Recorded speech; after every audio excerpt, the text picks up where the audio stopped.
Good morning, Sri Lanka. Today's episode is about love, and it's also about English literature.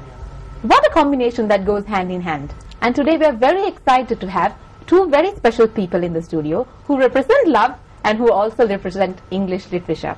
The Gratian Prize is actually the epitome of English literary achievement in Sri Lanka. And these two wonderful guests that we have today in our studio have achieved in the Gratian Prize, they have also achieved in making a life together. Welcome to GMSL, Vivi Marie and Lal. Thank you so much for being here. It's my privilege and pleasure to have you here. How are you feeling this morning? Good. Okay, refreshed. Right. So how are these days? How is your life basically these days?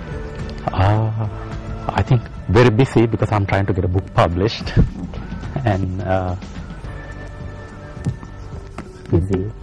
Just busy. Alright, so ma'am, I know that you have taken time out of your busy schedule to come and, be in this show with us. We are really, really privileged to have you here.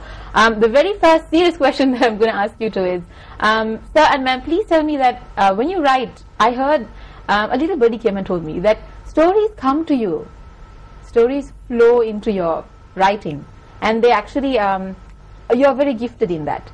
Tell us, how do ideas come to you when you start writing? Okay, you're asking me first, right? Both. Okay, both. I can start from you, sir. Okay, right. Since you mentioned the stories, I think I jumped at it. Okay. Yeah, I think for me, writing a story is a very intuitive process. Things just come to my head, and of course, taking them out of my head and converting a story into a text is a totally different process.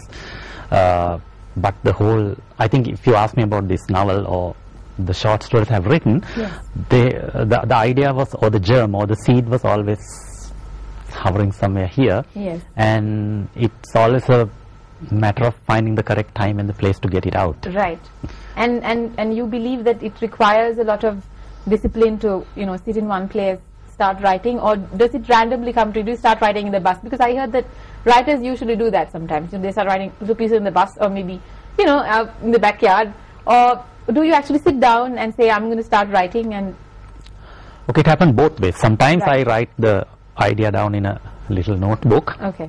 Not the whole, not the final outcome, but that thing of sitting down and in my own space and writing, that is sacred. That has nothing to do with what I write outside. That is where I actually craft the whole story. What is here I try to extract and convert it into this textual space. Yeah. That's a completely different issue.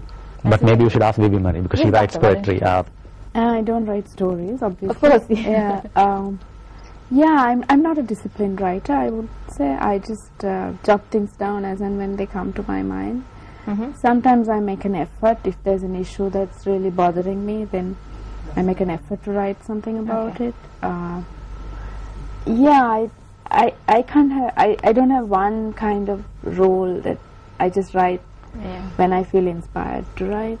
Okay. Yeah. Talking about inspiration, are you both inspiring each other? Do you encourage each other? And how do you do that? Yeah, I think encouragement is there. Both course, yes. Obvious. Inspiration, I think I read very little poetry. I mean, other than Vivi Marie and this other Polish poet called Few Poets. I read a lot of fiction and non-fiction and memoirs. So inspiration perhaps could come from any one of those, the little poetry and the lot of fiction and non-fiction that I read. Yeah. I think. Yeah, inspiration can come from anything. I think if you take a look at what I've written, it's just the most mundane thing can trigger an image which you want to write about. Yeah. Obviously, he's hugely encouraging. We've been friends for so long. Yeah, obviously. So, why don't you also tell me that when you start the process of writing, how do you get to the end of it? What does that journey look like to you? Okay. Because to excuse you, just excuse me for a minute, sir. The thing is, once I heard that you once started writing your award-winning book, once the Futa strike began. Okay, and so you actually needed time for that. You needed solid time Right. to start writing. So tell me about that journey that you take. Okay, right. The novel, Yes. the novel that I wrote, it was the entire story, how it should, a rough sketch of the story was in my head for the past 3 years. Like it was sort of dying to come out, but due to work and studies and other commitments, I didn't have time to sit down and sort of focus on it full time. Yes. I also realized that when I work, like if I take a Sunday, sometimes on a Sunday I would write the whole day. I'm very productive because I'm immersed in this whole novel and I'm like playing around, whereas that same freedom was not there when I come home after work and after studies and I start writing for about 2 hours a day. That same okay. freedom was not there. Right. So during the strike I had enough time in my hands Of to course. sit down and sort of work on this Yes. novel fully. That's how, as far as time frame is concerned, that's what happened. For your earlier question about ending, I think the ending was there, as a rough idea in my head. It just improved as things started coming in. It just improved and got little fine-tuned and Yeah. sharpened as, Of course, as yes. the real thing started happening. Yes. How long was the process of writing Playing Pillow Politics? I think about 1.5 years. 1.5 years. Yeah, but not consistent work. Of course, yeah. Part-time work, Yes. sometimes consistent like that. Okay, yes. Dr. Varden, nothing prepares you. It's just very blunt. I've read it once. I know that you have won the Gresham Prize in 2007 for it, and it's very blunt. Basically, it's raw. It's nothing that. When I read it, what I felt was that it doesn't cover anything up. It's just there. The ideas is just there. Tell us about your process of writing it. How did you collect yourself, find the ideas? How did you find the process of writing that? Actually, it just fits and starts. Okay. So one poem 1 month, another 3 months go, and I write about another 6. And Okay. so there was no consistency about it. Right. And yeah, About the ideas, how do you get? What kind of ideas do you write about usually? a lot of the stuff in Nothing Prepares You, my first book, a lot of it has resonances in my own life. So Okay. a lot of it is Yes, indeed. autobiographical. Okay. But the political stuff is very much related to things that happened around me in society. It deals with torture, violence, the war, Yes. dying. Yeah. So, I mean, it's all around us. I mean, I didn't need to go in search of it. It was at my Yeah. doorstep. Of course. Yeah. Are you currently writing anything, Doctor? Yeah, I have a collection of prose and poetry, but I had no idea when I feel like putting it out. Yeah. Okay. So we will continue. I have so many more questions to ask both of you. We will continue very shortly after a very, very brief commercial break. Don't go away.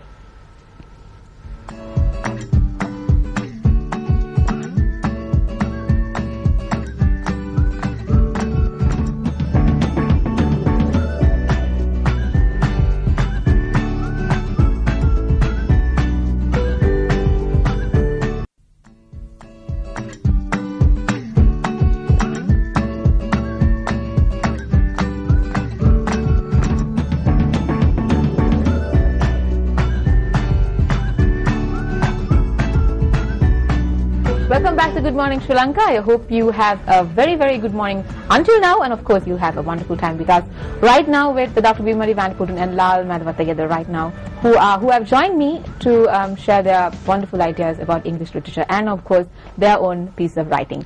My next question is from Sir, you, Dal. Your book is titled Playing Pillow Politics at MGK. Correct. Please tell the audience and us what MGK stands for, and tell us a little something about your book. Okay, right. MGK stands for Mahagani Kanda. Okay. It's a mountain, imaginary mountain, perhaps. Okay. Okay.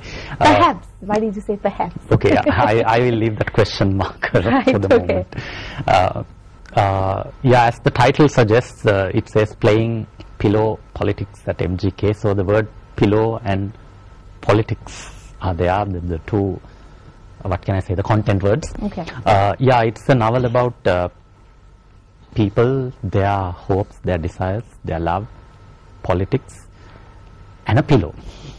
And a pillow. And a pillow. Interesting. Okay. So.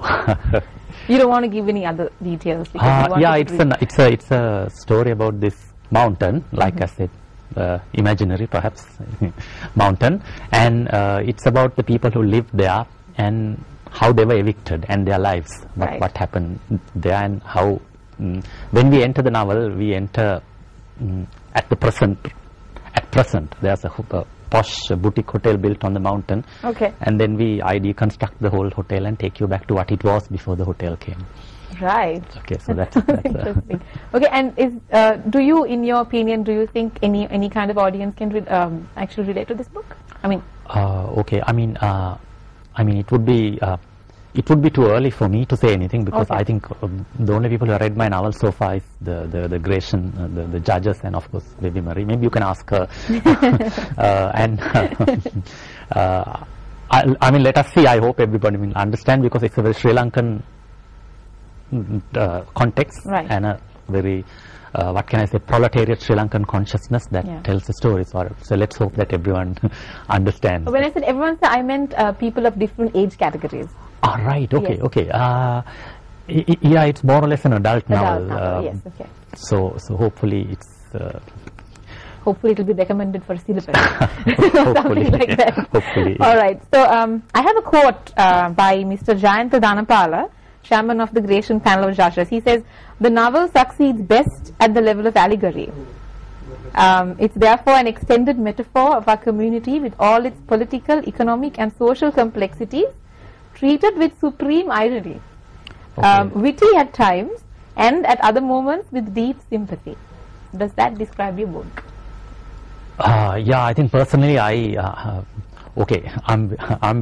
very subjective in those things, but I think personally, as someone who teaches and studies literature, I think the panel exactly got what went into my head properly in a very in a critical discourse. So I think they got it very right, but I don't think I should elaborate too much on that discourse, because it sounds like me praising my own tail.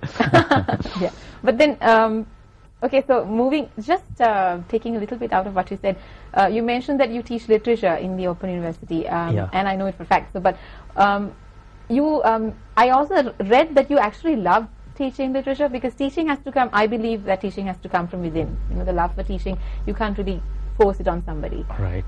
But also I also read that you would like to be a musician in another life. Tell us why. And tell us, why are you not a musician in this life? Or are you actually trying to pursue that side also? No, I was just you talking were just impulse. I mean, I love music. Right. I love music, particularly. I cultivated a taste for classical music very late in my life. So I mean, if I live another life, I would love to be a composer. That's what I meant. Oh, a composer. Yeah. That's superb. Okay, but you also are a fan of Pink Floyd. Yeah, I love Pink Floyd. I think I love them particularly because of their.